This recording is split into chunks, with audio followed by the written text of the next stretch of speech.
नमस्कार दोस्तों। इस वीडियो में हम नाटकों से संबंधित दूसरा जो भाग है वस्तुनिष्ठ प्रश्नोत्तर का, उसका अध्ययन करेंगे। कई विद्यार्थियों के कमेंट मैसेजेस इनबॉक्स में आते रहते हैं कि सर पीडीएफ कहाँ मिलेगी।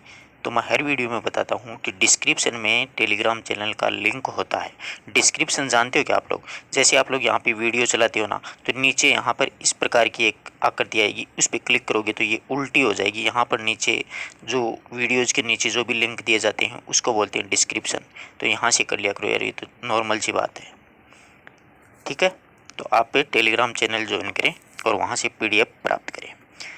तो देखिए, आज का अपना पहला प्रश्न है कि सिंदूर की होली नाटक कितने अंकों में विभक्त है। तो मित्रों, सिंदूर की होली नाटक है वो 3 अंकों में विभक्त है। आई बात समझ में? कला की भावना किसके भीतर नहीं होती? शिक्षा और कला का संबंध कुछ नहीं है। कला का आधार तो है विश्वास और शिक्षा का संदेह है। उक्त कथन किस पात्र का है? ये कथन मतलब किस पात्र का लिया गया है? सिंदूर की होली नाटक से है ये कथन, ये बात का भी ध्यान रखना। तो ध्यान रखिएगा, ये जो कथन है वो मनोरमा का कथन है। आई बात समझ में? पुरुष का सबसे बड़ा रोग स्त्री पुरुष का सबसे बड़ा रोग स्त्री और स्त्री का सबसे बड़ा रोग है पुरुष। ये रोग तो मनुष्यता का है और शायद मनुष्यता के विकास के साथ ही साथ इसका भी विकास हुआ है। सिंदूर की होली के द्वितीय अंक में उक्त कथन किसके द्वारा कहा गया है? यानी ये कथन किसके द्वारा कहा गया है? चंद्रकला के द्वारा, रजनीकांत, मनोज शंकर या मनोरमा। तो ये जो कथन है वो भी मनोरमा के द्वारा ही कहा गया है। मेरे भीतर आज, अगला प्रश्न देखिए, मेरे भीतर आज चिरंतन नारीत्व का उदय हुआ है। मेरी चेतना आज मेरे चारों ओर फैल रही है और तुम कहती हो मुझे उन्माद हो रहा है, यानी दुख हो रहा है। मैं आज अपने पैरों पर खड़ी हो रही हूँ। उक्त वक्तव्य का संबंध किस नाटक से, यानी ये कथन किस नाटक से लिया गया? देखो, मैंने आपको कथन बताए थे कि कथन अच्छी तरीके से याद रखना। कथन और पात्र परीक्षा में यही पूछे जाएंगे। तो ये चंद्रगुप्त का है, ध्रुव स्वामी का, अंधायुग का है, फिर सिंदूर की होली का। तो ये जो कथन है वो भी सिंदूर की होली नाटक से लिया गया है। सन 1969 ईस्वी में प्रकाशित आधे अधूरे मोहन राकेश का महत्वपूर्ण क्या है? ये महत्वपूर्ण नाटक है जो कौन सा महत्वपूर्ण नाटक है? मतलब आधे अधूरे, पहला है या दूसरा है, तीसरा है, चौथा, कितने नंबर का है? तो ये आधे अधूरे तीसरे नंबर का नाटक है। सावित्री की बड़ी जो बेटी है बिन्नी, सावित्री के किसी एक मित्र के साथ भाग करके शादी कर ली। अपन ने पढ़ा था, थोड़ा याद करने की कोशिश करो कि सावित्री का मित्र कौन था? मोहन था, मनोज था, राकेश था, मदन था। तो उसने मनोज के साथ में भाग करके शादी कर ली थी बड़ी बेटी ने। निम्नलिखित किस निम्नलिखित में से किस पात्र का संबंध आधे अधूरे नाटक से नहीं है? यानी कौन सा ऐसा पात्र है जिसका संबंध आधे अधूरे से नहीं है? तो जुनेजा, सिंघानिया, जयगोपाल या अशोक। तो जयगोपाल है, उसका संबंध नहीं है। ये पात्र हैं सारे के सारे। वह व्यक्ति जो सावित्री से हमेशा ही दब्बू, व्यक्तिहीन और उस पर निर्भर रहने वाला बेकार आदमी नजर आता है, वह इस नाटक में कौन सा पात्र है? इस नाटक में देखो, या तो सिंघानिया है, महेंद्रनाथ है, अशोक है, जुनेजा। तो सावित्री से डरा हुआ जीवन भर कौन रहता है? महेंद्रनाथ ही रहता है। आधे अधूरे इसमें सुमिलित करना अपन को। तो देखिएगा, ये है, इसमें है न करता मदद तो उसका अनुमान तो न होता जितना उसके मदद करने से हुआ। वजह सिर्फ वह हवा है जो हम दोनों के बीच में गुजरती है। मैं इस घर में एक रबड़ स्टैम्प भी नहीं, सिर्फ एक रबड़ का टुकड़ा हूँ, बार बार घिसा जाने वाला रबड़ का टुकड़ा। ये मतलब कथन जोड़ने की, ये कथन किसके द्वारा किसने कहे थे, इस प्रकार के ये कथन है। तो इसमें दूसरा ऑप्शन है वो सही होगा। आषाढ़ का एक दिन जो नाटक है वो किसके जीवन पर आधारित है? बहुत अच्छा प्रश्न है। आशा करता हूँ सभी को पता होगा, कालिदास के जीवन पर आधारित है, मोहन राकेश का नाटक है। निम्नलिखित में से किस पात्र का संबंध आषाढ़ का एक दिन से नहीं है? अनुस्वार का, अनुनासिक का, निक्षेप का, विसर्ग का। देखो, ये विसर्ग है ना, वो इसका पात्र नहीं है, वरना अनुस्वार, अनुनासिक और निक्षेप ये इसके पात्र हैं। वह राजपुरुष जो कालिदास को पहली बार उज्जैन ले जाता है। कौन ले जाता है उज्जैन, बताओ? दंतुल है ना, दंतुल। वो कालिदास को सबसे पहले उज्जैन में राज दरबार में ले जाता है। अपने किस नाटक में मोहन राकेश ने भौतिक दर्शन तथा प्रवृत्ति मार्ग और निवृत्ति मार्ग के घनीभूत तत्व का चित्रण किया है? तो मोहन राकेश के 3 ही नाटक लिखे हुए हैं। आषाढ़ का एक दिन, लहरों का राजहंस, आधे अधूरे, अंडे के छिलके। ये नाटक नहीं है, ध्यान रखना, मोहन राकेश की एकांकी है ये अंडे के छिलके। तो ये आषाढ़ का एक दिन है ना, इसी में वर्णन क्या है, किसका वर्णन क्या है देख लो, प्रवृत्ति और निवृत्ति मार्ग का। ठीक है, अच्छा प्रश्न है, परीक्षा उपयोगी है। अंबिका का कथन इसमें से कौन सा नहीं है? तो आज तुम्हारा जीवन तुम्हारी संपत्ति है, मेरा तुम पर कोई अधिकार नहीं। माँ का जीवन भावना नहीं कर्म है। व्यक्ति अपने आत्म स्मृति है। संसार में अपने सिवा उसे और किसी से मोह नहीं है। वर्षों का व्यवधान भी विपरीत को विपरीत से दूर नहीं कर सकता है। तो इनमें से ये जो कथन है वो नहीं है। चौथा नंबर, सम्मान प्राप्त होने पर सम्मान के प्रति प्रकट की गई उदासीनता व्यक्ति के महत्व को बढ़ा देती है। उक्त कथन किसका है? बहुत अच्छा है, मल्लिका का, प्रियंगु मंजरी का, अंबिका का या कालिदास का? तो ये कथन है वो अंबिका का कथन है। विलोम क्या है? एक असफल कालिदास और कालिदास एक सफल विलोम। हम कहीं एक दूसरे के बहुत निकट पड़ते हैं। विलोम का उक्त कथन किस अंक से लिया गया है, यानी निहित है, किस अंक से लिया गया है ये कथन? प्रथम से, दूसरे से, तीसरे से या चौथे से? तो ये प्रथम अंक से लिया गया है। हबीब तनवीर का बचपन का नाम क्या था? बहुत ही शानदार है, ऐसे प्रश्न अक्सर परीक्षा में उठा लिए जाते हैं। हबीब तनवीर का बचपन का नाम था, हबीब तनवीर का हबीब अहमद खान। अपन ने शुरू में पढ़ा था नाटक, उस समय मैंने बताई थी ये बात। निम्नलिखित में से हबीब तनवीर की नाट्य कृति नहीं है? चरणदास का चोर, रेत की गाड़ी, शतरंज के मोहरे या मिर्जा सोहरत बेग? तो इसमें से कौन सा नहीं है नाटक हबीब तनवीर का? रेत की गाड़ी नहीं है। आगरा बाजार का पात्र कबीर, जो किसी वक्त बड़ा व्यापारी हुआ करता था, वह कौन था? वह एहसान हुसैन, तैमूर हुसैन, रहमान हुसैन या मंजूर हुसैन? तो ये मंजूर हुसैन है। निम्नलिखित किस पात्र का संबंध आगरा बाजार से है? बेनजीर का, हुस्ना का, मेहरू का या फातिमा का? इसमें से आगरा बाजार का जो पात्र है वो बेनजीर है। निम्नलिखित में से किस पात्र का संबंध आगरा बाजार से नहीं है? आगरा बाजार से इसमें नहीं पूछा था, ऊपर वाले में है। तो तरबूज वाला, बर्फ वाला, जूते वाला या चने वाला? तो इसमें से जूते वाला है ना, इसका संबंध नहीं है आगरा बाजार नाटक में।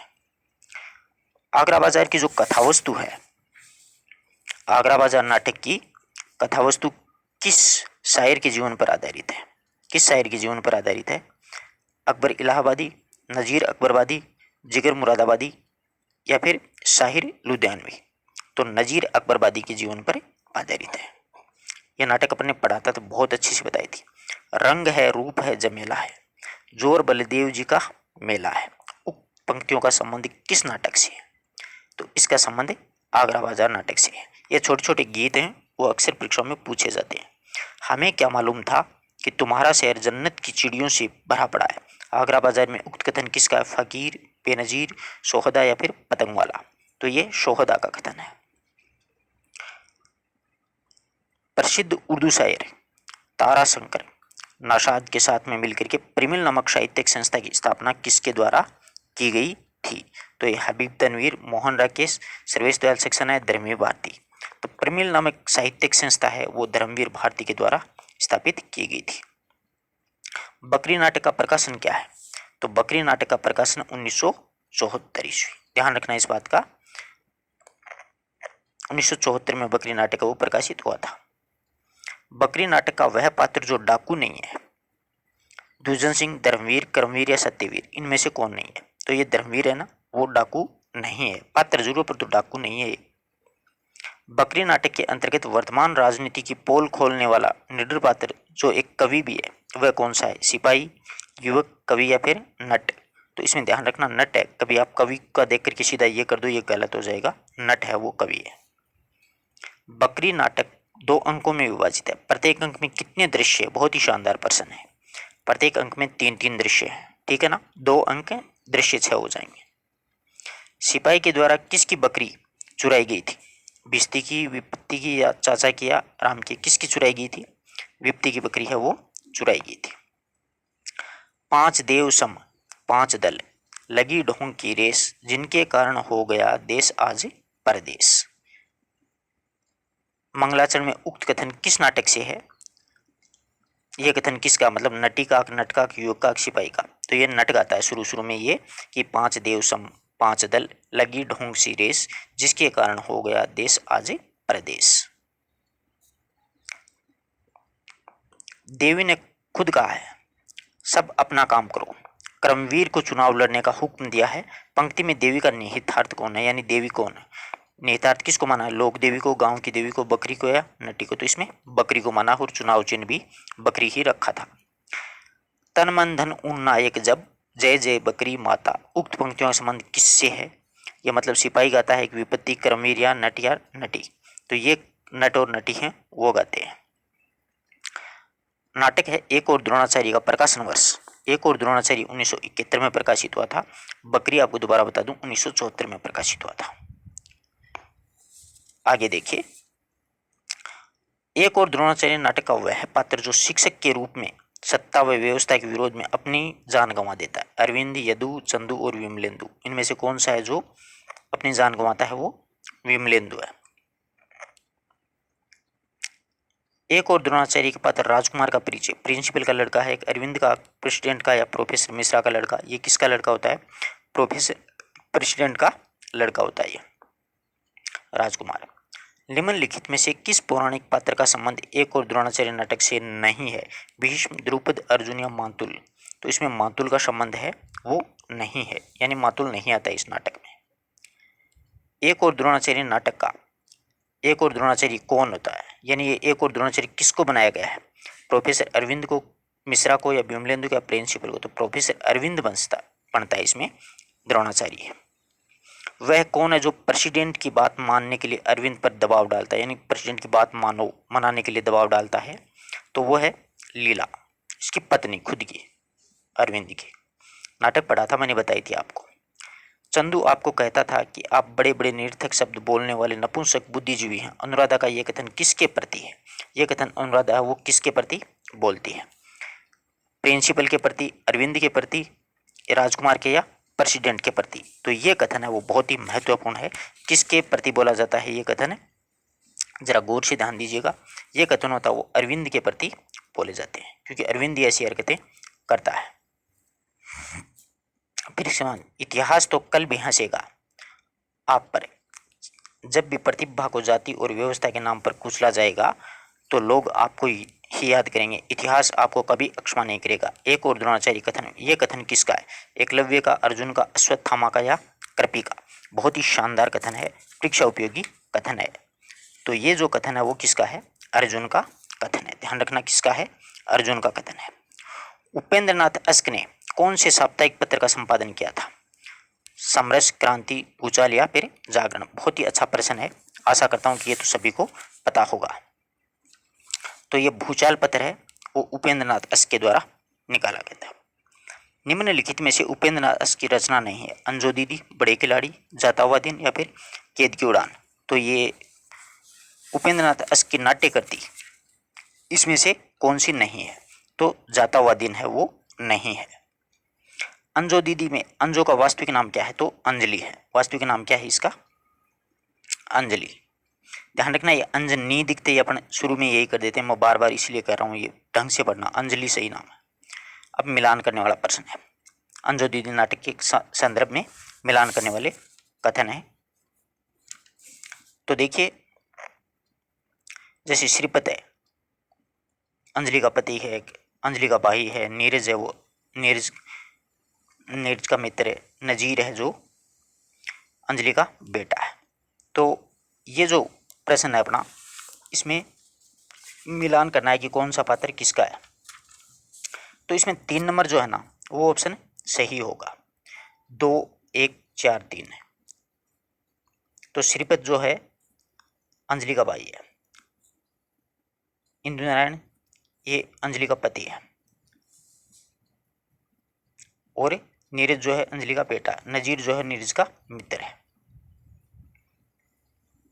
अंजो दीदी नाटक में नीरज की पत्नी जो अंजो दीदी की नीरज की पत्नी अंजो दीदी की एक प्राकृतिक मित्र है। ये इसका नाम क्या, मतलब नीरज की पत्नी का अपन को नाम पूछा है, ओमी, अनिमा, नीलम या मुन्नी, तो ये ओमी नाम है उसका। क्या नाम है उसका? ओमी नाम है। ध्यान रखना, वो अंजलि की तरह थोड़ी सी सफाई वगैरह भी रखती है, और इसका नाम ओमी है।